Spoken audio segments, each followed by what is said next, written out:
Bienvenue à vous dans Terre d'innovation, votre magazine dédié au digital et à l'innovation. Ce soir, on parle de journalisme, ce pilier de la démocratie qui vit une mutation complète et la Martinique n'y échappe pas.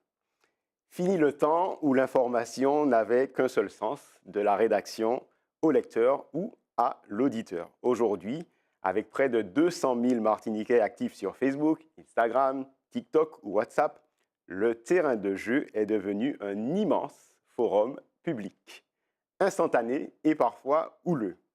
Comment un quotidien historique passe-t-il du papier au tout digital? Comment une radio culte s'assure-t-elle de rester le référentiel face au flot d'informations non vérifiées? Nous allons traiter ce point avec deux experts, deux personnes très concernées. Béatrice Cléon, bonsoir. Bonsoir. Vous êtes la directrice générale de France Antilles.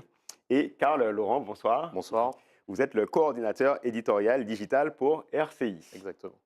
Comment les réseaux sociaux transforment-ils le journalisme en Martinique? Terre d'innovation, c'est parti.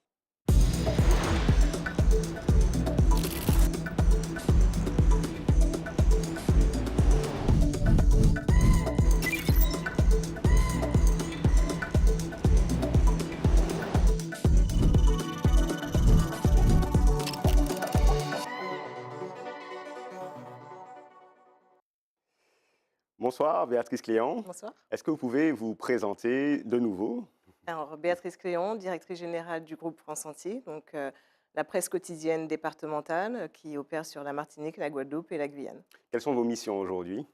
Je coordonne tous les métiers de notre entreprise, donc ça passe du journalisme aux commerciaux, aux services supports, à l'imprimerie, puisque nous avons donc des imprimeries en Martinique et en Guadeloupe. Et je réfléchis de façon systématique à la stratégie de l'entreprise pour pouvoir la déployer comme il se doit. Alors, on le disait en introduction, France Antilles, c'est le poids lourd de la presse écrite. Comment on passe de ce statut de journal papier, avec son cycle de production long, à une présence au tout digital et multicanal? Vous êtes également présent sur les réseaux sociaux, sans perdre l'âme du journal. Alors, c'est un véritable combat, un véritable challenge pour nos équipes, puisque nous devons allier effectivement le journalisme sur le papier avec ce temps de réaction qui est un petit peu plus long et qui nous laisse le temps d'avoir des sujets de fond, de les vérifier, et cette vitesse qui est demandée par le web et par les réseaux sociaux. Mais aujourd'hui, nous sommes obligés de nous adapter à ce nouveau marché. Et donc, nos équipes travaillent sur deux vitesses de production avec des équipes dédiées sur le web, des équipes dédiées pour le papier. On va y revenir. Alors, Karl Laurent, bonsoir. Bonsoir. Est-ce que vous pouvez rappeler votre mission, Alors, votre moi, je fonction? suis coordinateur éditorial digital à RCI. Donc, je gère en fait sous la responsabilité des rédacteurs en chef de Martinique et de Guadeloupe, puisque je suis deux îles. Je gère en fait tout ce qui est l'information sur donc, le site internet de RCI et les réseaux sociaux, la coordination avec ce que produisent les journalistes de l'antenne radio pour l'adapter au site et à nos différents supports, la production aussi de formats natifs sur les réseaux sociaux, et donc c'est ça l'ensemble de ma mission. Alors, du coup, comment le centre de gravité est passé chez RCI d'une radio à plusieurs médias, et notamment le digital? C'est un équilibre très difficile à trouver et qui se travaille au quotidien en fait, parce que mine de rien, dans le mode de fonctionnement aujourd'hui, la radio reste quand même un moteur. La production dans l'organisation, si vous voulez, la majorité des journalistes aujourd'hui sont à la radio, travaillent pour la radio, mais ils travaillent aussi en fait conjointement pour le digital.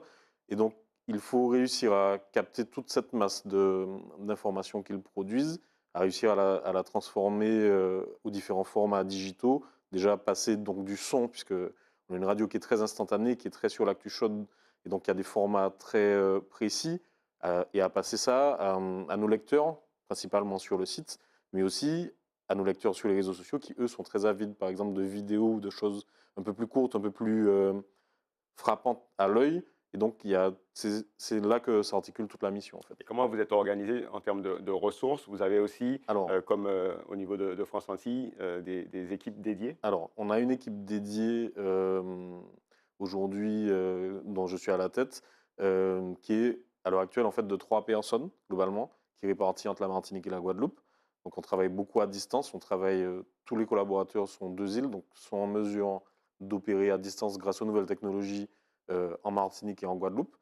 Et en fait, l'idée, c'est vraiment de travailler le plus en symbiose possible avec la rédaction radio, parce que bien évidemment, quand on n'est que 3 pour produire sur le digital, on est obligé de s'appuyer sur nos collègues de la radio, qui eux-mêmes font l'effort de tendre vers le digital, c'est-à-dire l'idée de penser à faire des photos, par exemple, à faire des vidéos qui ne seront utilisées finalement que pour le digital, tout en faisant des reportages radio qui doivent rester de qualité, et donc sans dégrader cette qualité de travail qui est propre à RCI. Très bien. Alors, pour vous, Béatrice Cléon, c'est quoi les plateformes et les réseaux sociaux qui génèrent le plus d'engouement pour France Antilles? Pour France Antilles, de loin, c'est la plateforme Facebook, D'accord, puisque nous avons sur les 3 départements plus de 600 000 followers. Instagram aussi, 160 000 followers sur les 3 départements. Et puis nous nous sommes réinventés. Nous trouvons maintenant sur tous les canaux. Nous sommes sur TikTok. Nous avons d'accord. des chaînes WhatsApp. Notre compte TikTok, il a évolué en une année de plus de 200%. Donc ça montre l'engouement qu'il y a pour ces nouveaux canaux et ces nouveaux formats. Je pense qu'on va y revenir Oui, tout bien à sûr. l'heure. Mais c'est gage aussi des lecteurs qui ont certes besoin d'informations sur les réseaux sociaux, mais de s'assurer que l'information est correcte. Oui, on va en parler. Et pour vous, en termes de plateformes sociales, c'est lesquelles Alors, qui ont le plus c'est d'engouement? un peu la même chose. Nos principaux lecteurs viennent beaucoup de Facebook, mais de notre chaîne WhatsApp aussi également. Aujourd'hui, sur les 2 îles, on a à presque 70 000 abonnés sur WhatsApp, par exemple. Sur Instagram, on est à 170 000 Martinique-Guadeloupe, parce que nous, on est implanté que en Martinique et en Guadeloupe. Et pareil sur Twitter, où l'activité est un peu différente, mais on est à plus de 80 000, près de 90 000 abonnés. Donc tous ces réseaux-là, mis bout à bout, sont pourvoyeurs, mais on se rend bien compte aussi que ce sont des réseaux qui sont quand même très jaloux de leur audience et qui travaillent beaucoup à empêcher les utilisateurs de venir chez nous. Et donc tout le jeu, c'est de réussir quand même à capter tout le flux de ces grandes places publiques, en fait. On est un peu à la crier et on dit venez chez nous, on a la bonne info, et c'est là que tout se joue, en fait. Très bien. Alors, tout à l'heure, Karl parlait de comment on doit réadapter le contenu et comment on met à profit les journalistes radio pour avoir du contenu pour les réseaux sociaux. Il en est de même pour vous, Béatrice. On a cette vision du journal avec du contenu long. Euh, on n'a pas de contenu long sur les réseaux sociaux. Comment se joue cette logique de réécriture au sens large au niveau de France Antilles? Ah oui, c'est exactement la même logique Ouais, que RCI. Il y a 2 méthodes de travail qui sont totalement différentes. Les réseaux sociaux et le web nécessitent des informations beaucoup plus courtes, beaucoup plus directes que ce que permet le papier, où là on attend véritablement une information de fond. Et puis les réseaux et le web sont également très demandeurs de nouveaux formats, donc les vidéos, les podcasts, tout ce qui est format court et qui donne une information assez rapidement. et qui produit, là pour le coup, côté RCI, on voit que ça peut être le journaliste ou l'animateur qui va produire du contenu. Pour vous, ça va être des personnes différentes ou... Oui, Ouais, alors nous sommes en pleine mutation sur d'accord, le sujet, puisque nous avons des équipes dédiées, donc des équipes web qui sont concentrées sur le sujet, mais nos journalistes qui sont sur le papier, de plus en plus, notamment suite à des forces vives qui sont de plus en plus jeunes, oui. enfin, qui sont très à l'aise avec tous ces canaux, tous ces moyens, nous apportent ces formats. Elles vont sur un site, elles vont couvrir un événement, et bien, elles vont faire une petite vidéo, une petite bande son, et puis elles vont envoyer à l'équipe web pour pouvoir la diffuser sur le site et sur les réseaux. Très bien. Je voulais parler du nouveau rythme justement de l'information. Il y a l'instant, il y a le format. Euh, Qu'est-ce que ça a changé, cette vitesse des réseaux sociaux, notamment sur la breaking news? Comment on réagit et comment on se réinvente au niveau de RCI par rapport à cette breaking news? Ça ne s'arrête jamais, en fait. Ouais. Il y a toujours un moment où il faut faire un choix et d'accepter que Mm. on ne peut humainement pas forcément couvrir toutes les plages horaires, mais on s'attelle, hein, ça demande énormément de travail, en fait, de mobilisation des équipes. Et d'ailleurs, pour nous aider à la rédaction, je parlais de la rédaction radio, mais on a aussi une équipe de community managers qui sont rattachés à un service digital qui participe aussi à alimenter ces réseaux, parce que finalement, le but, c'est de ne pas laisser la place un peu. Et pour produire autant et pour être présent sur les breaking news, mais aussi sur d'autres formats, ça demande beaucoup de monde, beaucoup d'énergie. Et pour les breaking news, par exemple, des fois, ben, ça réclame qu'à 22h, quand il se passe quelque chose au centre-ville, et ben, qu'il y ait quelqu'un qui soit là, même si la radio, elle, a fini d'émettre depuis 19h. Et bien, si on veut... Il y a cette course à la première place, malheureusement, à laquelle tout le monde est un peu soumis, parce qu'on voit bien que celui qui l'a dit en premier, finalement, prend une longueur d'avance ensuite dans la notoriété, la diffusion, Mm. etc., et devient un peu la référence. Et tout l'enjeu, c'est de dire en premier et de bien dire. Donc, et c'est là qu'il faut des journalistes professionnels qualifiés, mais adaptés à ces formats-là. Oui, Une je réaction, juste oui, bien rebondis, oui, sûr. c'est exactement ce que j'allais dire dans mes propos, parce que aller vite, oui, donner l'information rapidement, oui, mais nous sommes quand même des médias professionnels, des médias qui ont des journalistes qui sont là pour s'assurer de la bonne information, et donc la vitesse à tout prix, non. Mhm. Et puis, il y a également la déontologie journalistique, c'est-à-dire que de plus en plus, il y a des familles qui apprennent des informations par les réseaux sociaux. Nous, France Antilles, parfois on a l'information, mais on attend que le process normal se mette en place, que la famille soit informée par la gendarmerie, etc., avant de lancer aussi l'information. Enfin, donc il y a toute ces Cette charte, valeurs, oui. voilà, toute cette Mm. charte Mm. rédactionnelle et journalistique que se doit de garder un média professionnel, et que nous devons. Donc il faut allier la vitesse et l'importance de cette vérification croisée. Très bien. Il y a aussi potentiellement le défi de la confiance et aussi cet enjeu de désinformation, parce on a parlé des breaking news, mais il y a aussi l'enjeu des fake news. Euh, Vous, Béatrice, est-ce que vous ressentez en Martinique qu'il y a une défiance du public envers les médias traditionnels en se disant que de toute façon, tout est sur le net? Alors c'est très étonnant parce que nous sentons un revirement D'accord. et une nouvelle situation. Lorsque les réseaux sociaux sont arrivés, c'était parole d'évangile. Ouais. TikTok l'a dit, donc Ouais. c'est sûr. Mais de plus en plus, nous nous apercevons que la personne qui scrolle sur les réseaux sociaux, eh bien, elle a besoin aussi de se rapprocher des médias traditionnels. Et souvent, on entend, ah oui, France Antilles l'a dit, ou RCI, ou Martine Cremière a donné l'information, donc c'est vrai. Et donc, c'est pour ça qu'on est vraiment dans notre rôle jusqu'au bout. Très bien. On va parler, je pense que vous allez réagir, mais sur ce qu'on appelle le fact-checking, donc le fait de vérifier les faits. Aujourd'hui, c'est devenu, je pense, crucial, encore plus crucial et encore plus central dans vos rédactions. Comment vous vous êtes organisé avec cet enjeu de vitesse imposé par les réseaux sociaux? On accepte de ne pas être avant les chaînes WhatsApp, avant les pages Instagram qui, elles, dès qu'elles reçoivent une vidéo qui ne leur appartient même pas, des fois collent leur logo et diffusent. Et ce dont on se rend compte, en fait, c'est que nous, notre temps de vérification qu'on prend, qui est nécessaire, et ça change aussi, c'est ce que Mme Cléon disait au début, ça change aussi un peu le sens de l'information qui vient finalement souvent maintenant des réseaux sociaux, parce que la facilité, en fait, c'est une facilité de témoignage. Avant, les gens appelaient à la radio, ils appelaient au journal, ils disaient oui, j'ai vu ça. Maintenant, ils n'appellent plus, ils filment et ils ne savent peut-être pas de quoi il en ressort, mais ils le mettent sur les réseaux sociaux. Et tout notre rôle, on ne peut pas faire comme si ça n'existe pas. Donc tout notre rôle, c'est de regarder, de comprendre, de contextualiser, de dire voici exactement ce qui s'est passé, de passer aussi au-dessus de cette tendance, cette forte tendance des réseaux sociaux de l'indignation facile. C'est quelque chose qui est très rémunérateur en fait. Parce qu'en fait, on regarde qu'il y a plein de chaînes WhatsApp, par exemple, qui mélangent ce genre de vidéos très choc avec des petites pubs, avec des tarifs adaptés, donc qui captent des réseaux de pubs, et ça leur fait des sous. Et donc, on est très tenté de continuer à alimenter cette machine-là.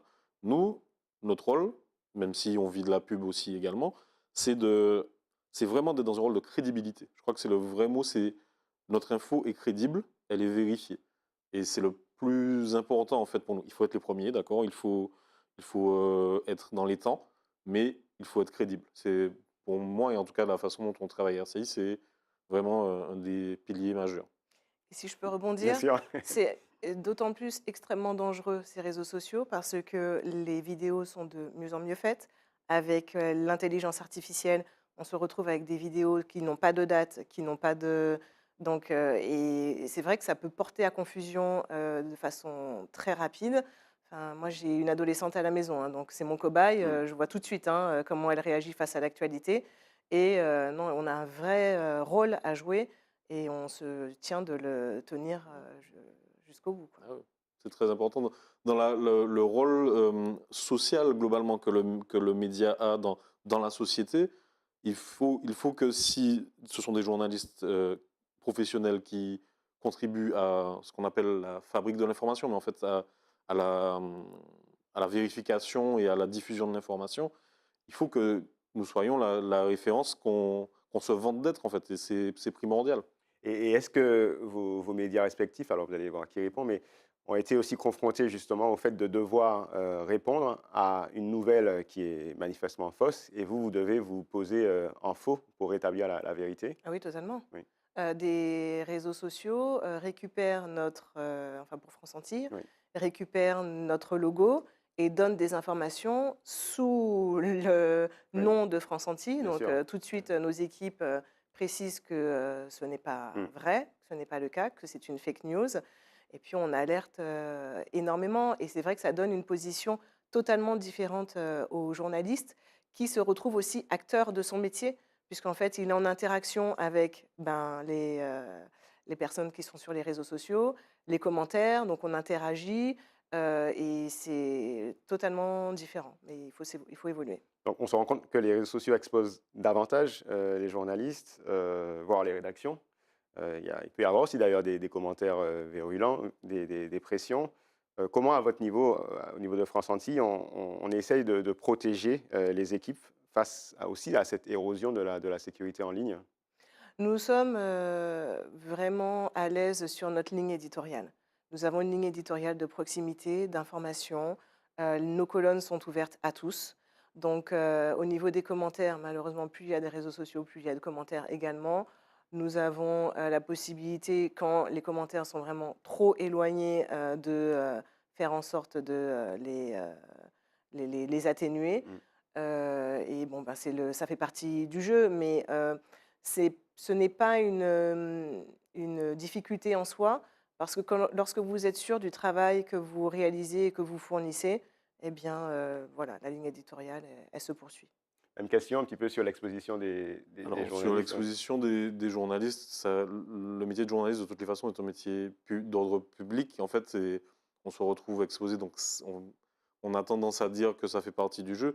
Malgré tout, ces dernières années, il y a vraiment eu des crispations. Alors, la crise du Covid a vraiment cristallisé un certain nombre de choses. Et puis, les différents événements sociaux en Martinique, où plus les groupes, des fois, sont minoritaires ou bien sont en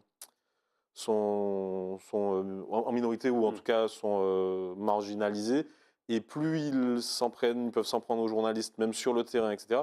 Et ça, malheureusement, il y a beaucoup sur les réseaux sociaux de contenu, on se monte la tête, où on prend les noms des gens, où on peut dire n'importe quoi et on joue, hein, ce que je disais tout à l'heure sur, j'oublie le terme, mais enfin sur l'indignation Mm. et sur des fois des choses qui sont totalement erronées, qui sont interprétées à dessein en fait. Et c'est un enjeu avec lequel on fait pareil au quotidien. On prend des mesures, des fois on décide que bon ben là on va couvrir à distance ou on ira à tel moment où ce sera plus, plus calme Calme, plus parce apaisé. que parce qu'il y a aussi contrairement à ce qu'on pense, les gens, effectivement, ce que disait Mme Cléon tout à l'heure, les gens, certes, s'abreuvent beaucoup des réseaux sociaux, mais ils ont toujours cette envie que le média traditionnel et classique soit là, disent ce qu'ils sont en train de faire, même s'ils peuvent se filmer pendant 10 heures de temps sur TikTok, à un moment, ils ont envie de passer par ce filtre de crédibilité que sont les médias traditionnels. Alors, on a pu aussi là montrer les effets négatifs des réseaux sociaux, mais il y a quand même des effets positifs potentiellement dans la relation au public et notamment à la diaspora. Karl Laurent, est-ce que pour vous, les réseaux sociaux ont aussi permis de créer une nouvelle proximité avec une audience, notamment la jeunesse, qui peut-être s'informe différemment, et notamment à travers ces canaux? Alors, la jeunesse, c'est en tout cas une cible pour tous les médias en se disant que les jeunes utilisent les réseaux sociaux. Euh, c'est très clairement des gens qui s'informent sur ces canaux-là. Et sur la question de la proximité avec la diaspora, c'est sûr que ça réduit forcément les distances. Et effectivement, un grand nombre de nos lecteurs, on le voit dans nos heures de consultation sur les sites et sur le site et sur les réseaux, on voit qu'il y a une vraie consultation depuis Paris. Après, il y a quand même un noyau dur qui est très local, qui est très attaché à son média local et on voit quand même que RCI Martinique, eh bien, c'est écouté majoritairement et c'est consulté par des gens en tout cas qui sont localisés sur leur adresse IP en Martinique et pareil pour la Guadeloupe, même si il y a un volume de lecteurs non négligeable de Paris et d'ailleurs dans le monde. Béatrice Cléon? C'est un peu différent pour France Antilles. Nous avons plus de 45% des personnes qui nous suivent sur le net qui viennent de l'Hexagone. Donc c'est beaucoup pour le coup. Et donc cela nous a conduit d'ailleurs à créer il y a un an une édition Hexagone France Antilles à destination de l'ensemble des ultramarins, puisqu'ils sont plusieurs millions sur le territoire de l'Hexagone et ils ont besoin de savoir ce qui se passe pour leur communauté sur l'Hexagone. Donc voilà, c'est légèrement différent. Très bien. Mm. Alors, on voit que, parce que le temps file, je voulais quand même avoir une vision de votre part, qu'avec les réseaux sociaux, qu'avec l'intelligence artificielle, le métier de journaliste est modifié, mais on voit aussi que, de ce que vous avez dit, les audiences aiment bien revenir sur vos sites respectifs, sur vos médias respectifs pour retrouver cette vérité qui peut être justement contrefaite. Quel est le visage pour vous? À quoi ressemblera le journaliste du futur dans quelques années, au croisement justement de l'omniprésence de ces réseaux sociaux et de cette intelligence artificielle qui va de plus en plus s'affirmer? C'est un vrai challenge. Je trouve que c'est vraiment enfin, une merveilleuse orientation d'aller de plus en plus vers ces nouveaux formats. On parlait tout à l'heure des jeunes. Enfin, personnellement, j'ai pour envie et enfin, j'ai vraiment véritablement à cœur que toute cette population s'informe et s'informe correctement. C'est trop dangereux de laisser place à des désinformations.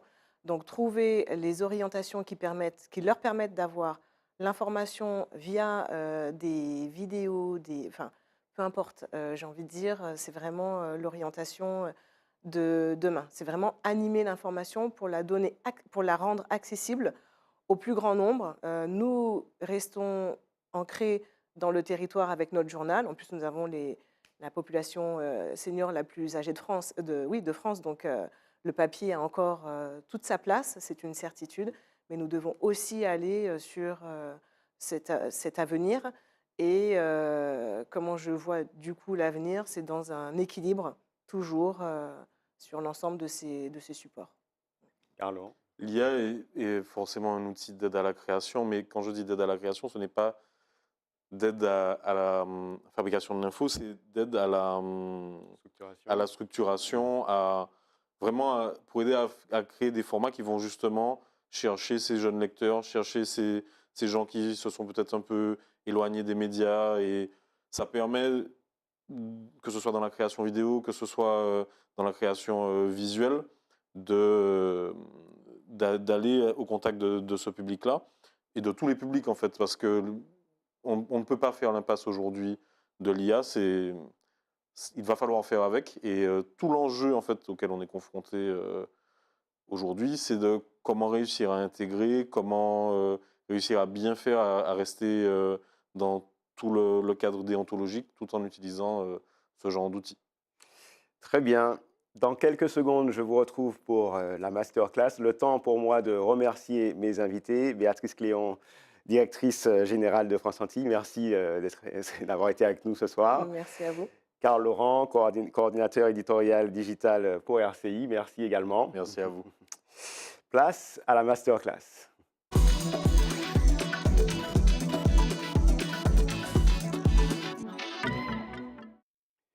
Dans la masterclass d'aujourd'hui, je voulais vous parler de deux outils que j'utilise tous les jours. C'est des outils d'intelligence artificielle, mais ce que j'aime particulièrement avec ces outils, c'est que ça me permet en fait de pouvoir vérifier mes sources. Je ne vais pas avoir des informations qui sont erronées, ou si j'ai des informations, je vais exactement pouvoir savoir d'où elles viennent, de quelle source elles viennent. Le premier outil que je vais vous présenter, c'est Perplexity. Perplexity, c'est un peu le moteur Google que vous connaissez, mais à la sauce IA, la sauce intelligence artificielle. Dans Perplexity, quand vous faites une recherche, par exemple là, j'ai tapé quel est l'impact de l'intelligence artificielle sur le changement climatique, vous allez avoir un petit texte, un petit peu comme dans ChatGPT, mais la différence, c'est que vous voyez ici que vous allez avoir un certain nombre de liens qui vous redirigent vers les sources.